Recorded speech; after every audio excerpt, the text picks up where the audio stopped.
मित्रांनो, आपण आज एक आगळा वेगळा प्रयोग घेऊन आलेलो आहे. तो लहानांपासून मोठ्यांपर्यंत आवडणारा प्रयोग आहे. तर तुम्ही जेव्हा लहान असताना तेव्हा प्रयोग केला असणार का विम जेल किंवा फुगे उडवायचं लिक्विड, या लिक्विड मधून तुम्ही ते फुगे उडवलेत असतील.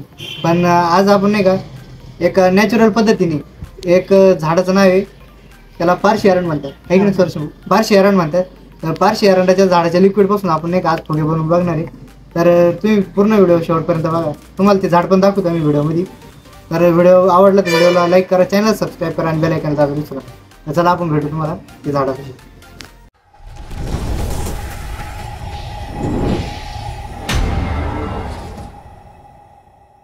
तर मित्रांनो, तुम्ही बघू शकता आपल्या पाठीमागे एक झाड आहे. अशा पद्धतीचं झाड आहे, पारशी एरंडी नाव आहे त्याचं.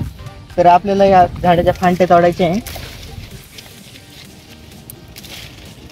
तर मित्रांनो, तुम्ही बघू शकता या याच्यातून कसं तो तरल पदार्थ पडतोय. आपल्याला या पदार्थाची गरज आहे, याच्यापासून आपण फुगे बनवू शकतो.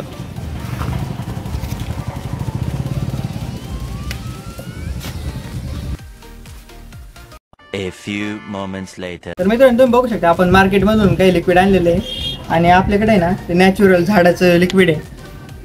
तर मित्रांनो, तुम्ही ते बघू शकता ग्लासाच्या बोटाला पण नाही, पण ते तेवढंच लिक्विड काढायला आम्हाला 2-2.5 तास गेले तिथं. तर आपल्याला बघायचं काय नाही का, आपण हे लिक्विड आहे याच्यातून फुगे जास्त उडतं, पण याच्यातून कमी का उडणार. पण लिक्विड काढायसाठी आम्हाला 2-2.5 तास गेलेले. व त्याच्यामध्ये खरी मज्जा आहे. आम्ही ना किती सस्पेन्स घेऊन ना हे लिक्विड काढलेलं आहे. तर नाही का बघू आपण हे कसं उडवतं. मित्रांनो, तुम्ही बघितलं असाल हे केमिकलचे फुगे कसे उडवतात. तर तरी पण एकदा तुम्हाला दाखवतो याचे कसे उडवते आणि ते आपण जे नॅचरल पद्धतीने ते लिक्विड काढून आणले त्याचे कसे फुगे उडवते. तर याचे बघा सर्वात पहिले कसे उडवते. बुडून घेतो डिप करून.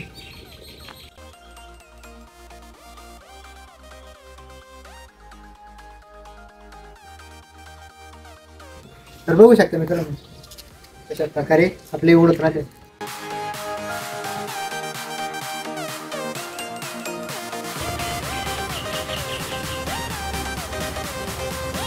बघू शकता किती उंच उंच राहील ते फुगे.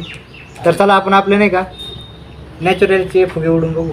मित्रांनो, आपल्याकडे आपण जी काडी वापरतोय ते पण नॅचरलच आहे. लिंबाच्या झाडाची काडी आहे, पानं तोडले त्याचे आणि त्याचा आपण याचा राऊंड करून त्या लिक्विडमध्ये डिप करून त्याचे फुगे उडवणार आहे.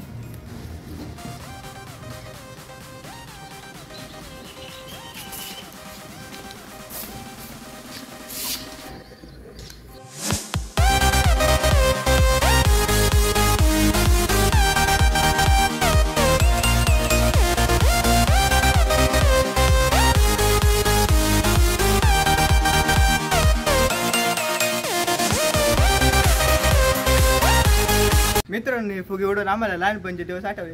तुम्हाला जर आठवले असेल ना तर व्हिडिओला नक्की एक लाईक करा आणि चॅनलला सबस्क्राईब करा. आणि मित्रांनो, तुम्ही जर नवीन असाल ना आपल्या चॅनलवरती तर चॅनलला नक्की सबस्क्राईब करा. खूप मेहनत करते तुमच्यासाठी. तर मग चला भेटू तुम्हाला ना नवीन व्हिडिओमध्ये. तोपर्यंत जय हिंद, जय भारत.